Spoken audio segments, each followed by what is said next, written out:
This is Radio Logic, the show about digital identities, the people behind it, the tech behind it, and in each episode we'll cover what works, what doesn't, and what's next.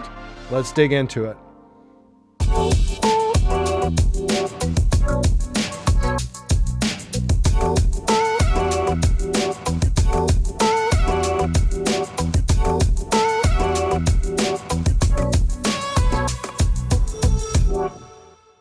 Welcome to Radio Logic, the monthly podcast where identity actually matters. I'm joined today by Michael from Cyber IAM. Michael, welcome. Thank you. Tell the audience, who's Cyber IAM and what do you do within identity? So Cyber IAM is an identity and access management and governance professional services business. So what we do is we help vendors like yourselves deploy your software and technology in the identity space to most of the enterprise customers in the UK and Europe. I'm sure you get this question a lot from your customers. How can AI help us? Oh, wow. That's a big question. It is loaded, isn't it? It is loaded, yeah. So AI is changing very quickly at the moment. And what we've become an AI first company ourselves. I think my employees are sick of me hearing me talk about AI, but I think we need to embrace what it's good at, and then evolve over time as it gets better at other tasks. So, what's AI good at today in our space? It's really good at taking large amounts of data and being able to make sense of it.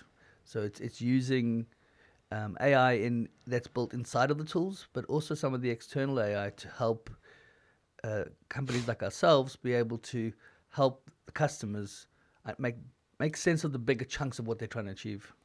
At Radiant Logic, we have what we call the three identity problem. And it's kind of like a flirt to that movie about 3 stars and 3 planets. But essentially, human identity, and you've been on the podcast in the past, and Yep. we talked about the human identity side, how we potentially have solved that, although the projects fail. We have an idea, we have a pattern on how to approach it. And then we have the machine identities with SSH, certificates, API keys, all those typical things. But then we have that third emerging category of agentic AI, agents that operate instantaneously. They make decisions, they do things. Often the term is ephemeral. Is that something that is popping up on the requests from your customers that you need to consider this? Are they considering AI? And the reason why I'm asking is because MIT came out with a research saying that 90% of these projects have a tendency of failing, but at the same time, every single big enterprise have some kind of initiative. Yeah, so the answer is yes. We are seeing our customers looking at AI quite aggressively. I think they went down the initial thought process of how do we do it better? How do we get an ROI? And the security got sort of pushed aside, as it always does. But the CISOs and the heads of identity and etc. are concerned, and they're looking for ways to bring that under control. Now, on the failed project side, it's an interesting space to be in, because you get to a stage where the agents are autonomous and you're ready to go, and then someone goes, "Oh, I don't know if I trust it." And so that's why we're seeing failed projects, because they're not ready to let these agents loose yet on their environment, because there aren't the guardrails in place yet. And I guess in order for these agents to actually do something useful, you kind of have to give up the keys to the kingdom and give them the authority to do things on your behalf, or however you account for the accountability process, if you will. But in the news, a couple of weeks ago, OpenClaw came out as something that just took the market by storm. This open source project where you give up everything and you get an agent, a personal assistant that actually does things for you. Now, obviously, it's kind of a far-fetched stretch from identity, but this kind of indicates where identity is heading towards, and we'll talk about that in a minute. But this surface a whole bunch of new risks for CISOs. And I know you talk to CISOs daily. What's on their mind when it comes to agentic AI? I think CISOs and business in general is concerned about when you let something loose, like Claude, how do you put the guardrails in place to say what it can and can't do? And I think the answer, and there are tools out there and technologies out there that are starting to emerge, you need a gateway. You need a gateway between agents that has policies in place to be able to say what it can and can't do. If you give it the guardrails of these are the 50 tasks these agents can do with each other, and only these two agents can talk to each other, or these four, etc., you're then putting the guardrail and then letting it go and do what it's supposed to do. When you give it access to everything and let it loose, that's what's scaring CISOs right now. And I think you touched on something that's quite interesting that we've seen with the acquisition spree that has happened just exactly by these type of companies. Typically, network companies like the Palo Altos of the world, um, they have some kind of API gateway, and the reality is that the technology is not a big stretch from looking at what you communicate with an LLM. So it makes sense to acquire all these different companies and kind of consolidate that. Is that going to be a bottleneck? Is that going to be a single point of failure or a risk in itself? I think what's been really impressive about the traditional SOC network type organizations is that they've finally identified that identity is core to all of this. And that's why they're now acquiring identity companies to put the identity type controls around the access that's out there. And that access can be agents, it can be machines, it can be, Internet of Things. It really is, they're really bringing it to the identity now. Whereas before, they were kind of going doing their own thing, and it was all about, if you look at licensing, for an example, is a good example. So licensing was always endpoints because that's what they cared about. Now they're starting to move towards identity licensing for some of these SOC products, which shows that the market's shifting to putting controls around the identity, not just the endpoint. There was a recent article that try to highlight exactly these risks that CISOs see. And one of the things that kind of emerged from that article was shadow IT. How do we actually know what's in there? And from Radiologic's perspective, we operate under what I call the holy trinity of unify, observe, and act, meaning that we make sure that we have everything under control, one single source of truth. Then we can apply some kind of observability on top of it. And once we have that, we come to the maturity that we know that we have data that is accurate and is sound. If there's an anomaly, we can act on it. And I think, at least this is where we're going, we're looking at agents that we need to have an overview, an inventory of all these agents. So think of this as virtual directory, but for the agentic era, where we can have that overview. And I think once you have that, you're not fully covered, but you're in a better spot. What's is that would that resonate with you? Absolutely, I think it's spot on. I think we've coined the term, and maybe someone else has, but shadow AI.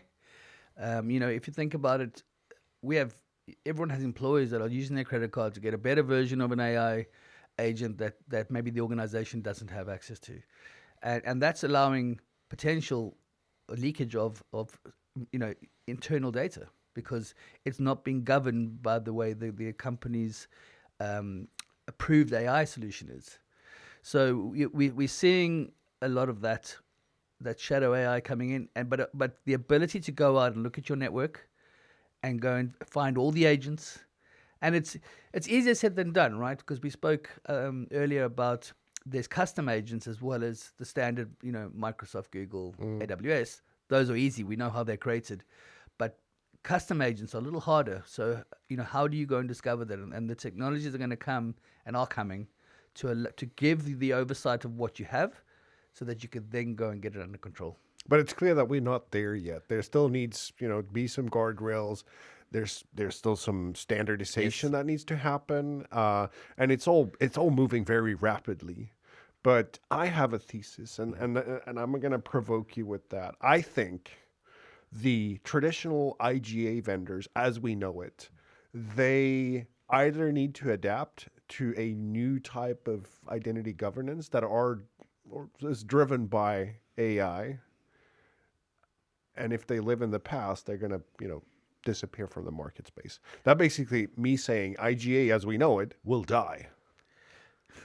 I've heard this before. Death to IGA, long live IGA, right? So I think what I'm seeing some of the IGA vendors doing, which I think is the right thing to do, they're using traditional IGA methodology to manage agents because we've got nothing now. And that's a great first step. Get it registered, get it governed, get the ownership in place, put some certification campaigns around it. Great phase one.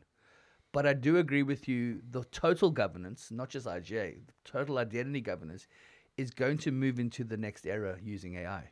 And we don't know what that is yet. And it's an exciting time. What is AI going to tell us is the best way to manage identity? And so I agree with you longer term, but I think shorter term, at least they're doing something. At least they're getting the agents under some kind of management, which we want to see. But yes, this world's going to change. I think it will. And I think in the short term, the problem with agentic is the fact that LLMs by nature are non-deterministic, meaning that, there's an 87% probability that we should make sure that, Michael doesn't have these entitlements. So we'll take them away. That's our threshold. Yep. But that's not a binary decision. So I think that's where we're currently battling a little bit. Plus the fact that what we discussed, that you kind of have to give up all the keys to the kingdom currently to do something useful with agents in a provisioning or join a mover leaver type of a scenario. But I think before the podcast we spoke about browser access and extensions, etc. And I think what we need to see more of is AI suggesting you do something. You haven't used this entitlement in 6 months. Do you want us just to remove it? I think there needs to be more continuous AI suggesting now until we get it to a level where we go, it's not 87%, it's 100%. I think what you're saying, Michael, is that zero trust is really the way forward here. Least privilege. Start with nothing, and if you need something, then you surface that and you request that and you put the context around it. And I think that's where the vendors, right, where I represent, we need to think about that. We need to put forth solutions from a software point of view that helps you and Cyber IAM and others like you to deploy this at customers. Yeah, I agree. And I think the conversation to have with the CISO, I was asked this the other day, how do we make our CISO if they're not concerned about AI, and the scenario I gave was, imagine if it was a workforce identity and you were going to give it 45 times more accounts than it has today, and then we're going to give those accounts access to 100 times more data than we have today, and then we're not going to govern it. What would the CISO say about that? And that's what we're giving agents. Agents are at the moment 45 times more than the identity, their workforce identity. That's going to grow fast. And the amount of data we're giving it access to is accelerating as well. So that problem's only going to get bigger. And so to get it under control, I think, is what vendors like yourselves need to be part of. And that's, like I said, there's a lot of things that needs to happen before we reach a point where it's matured. There's a lot of standardization, how agents communicate with agents, but we're seeing a lot of development around MCP. Radiant Logic, in fact, supports MCP. We expose our capabilities as MCP tools, if you will. Yet there needs to be governance around that, and it needs to be the proper authentication. And these tools and these agents have a tendency of being chained up. So one agent calls for another agent, and that calls for a third agent, and they all use different tools. And how do you put the accountability in that kind of chain? Is it human in the loop, or what's the accountability thought process from your customers' perspective? What they require? Customers definitely want human in the loop. No one's ready to let the Terminator loose yet. So they definitely want you in the loop. They want AI to come up and suggest really intelligent things to make things way faster, way better, way more secure, but let the human make the final decision. I think I was talking about the browser example earlier. Definitely want to be in the loop, but we need to let them do more discovery, suggestions, and then come up with ways of really quickly making changes and let the human give the approval. I guess that gives back the controls to Yes. the enterprise, right? As opposed to giving it to some, off-the-shelf hyperscaler that have an LLM. Speaking of that topic, and I know you work with big financial institutions here in London and elsewhere. Is there thoughts around local LLM on-prem versus using the hyperscalers off-the-shelf type of LLMs? Yeah, I met with a bank this week. Their strategy is to be the best bank at AI, which is quite an interesting statement. And what they said was they can use local, but it's not going to have the quality of AI that they need. So they'd rather use, the off-the-shelf stuff, but in a protected way. So the data remains within their environment, within their tenant, and it doesn't get exposed to the internet. So they've identified that they can go like some of them did with the cloud, right? Internal clouds, and then realized that the products don't really work as well. They don't update as well. So I think the banks are accepting that the off-the-shelf AI is going to be a better, and they'll have some custom stuff, obviously, but it's going to be a better use than trying to bring it on-prem. And it's just how much money gets poured into NVIDIA and the semiconductor industry, right? The more data power, the better it gets. But one thing that is important here, and this is our firm belief from Radiant Logic's perspective, that the data layer is crucial. If you serve up all these AI processes with crappy data, you get crappy results. So at some point, you need to make sure that that's the starting point in all these initiatives. Absolutely. A scenario was given to me that if you go and point your AI agent that you create for yourself at your OneDrive or your SharePoint site, you've been in that organization for 10 years, how old is some of that data? Do you want it making a decision on a meeting you had 4 years ago? It's no longer relevant. So we're probably going to have to look at how we can get AI to ignore data beyond a certain point, to allow it to be able to make decisions that are more current and relevant. So I mean, data is what's changed, I think. Identity didn't care about data before AI. I mean, how many failed data access governance projects do you know of? But now data has become really important because we're letting this autonomous agent go and do whatever it wants with data that has to be good. So that world's changed. Michael, we're getting close to the 20 minutes, but I want to wrap up with asking you one provocative question. Have you tried any of these personal assistant agents and given the keys to the kingdom? So yes, we use the Microsoft Copilot. Yeah. And what I tell my team all the time is, everyone's in consulting worries about their role. Is AI going to take over? I'm like, the reason it's called a Copilot is because you're still the pilot. You're still flying the plane. They're not allowed to fly the plane. They can only help you fly the plane. So I have a CEO agent that I've trained on me, my data, my articles that I've written, my documentation to help me strategize in the business. So yes, I do have an agent. So you're taking the approach that this is something that you should adopt, but be careful. Yes. But I'm sure there's other companies that are more conservative and they say no. We are using the guardrails of the fact that it's inside of our Azure tenant, where all our documentation is, and it's locked down. You cannot, the data doesn't go out, it only comes in. So we do have that guardrail in place. And it's what I tell everyone is use AI to help you. Don't take it as gospel. Make sure you review everything it's given you. Don't copy and paste. And I think with those words from Michael, who always bring very clever and wise advice, we're going to wrap this up. Make sure that you have the guardrails when you put something in place. But also AI is here to stay, and it will not necessarily replace you, but if you can use it to augment your work and be more efficient, you should. With that, over and out.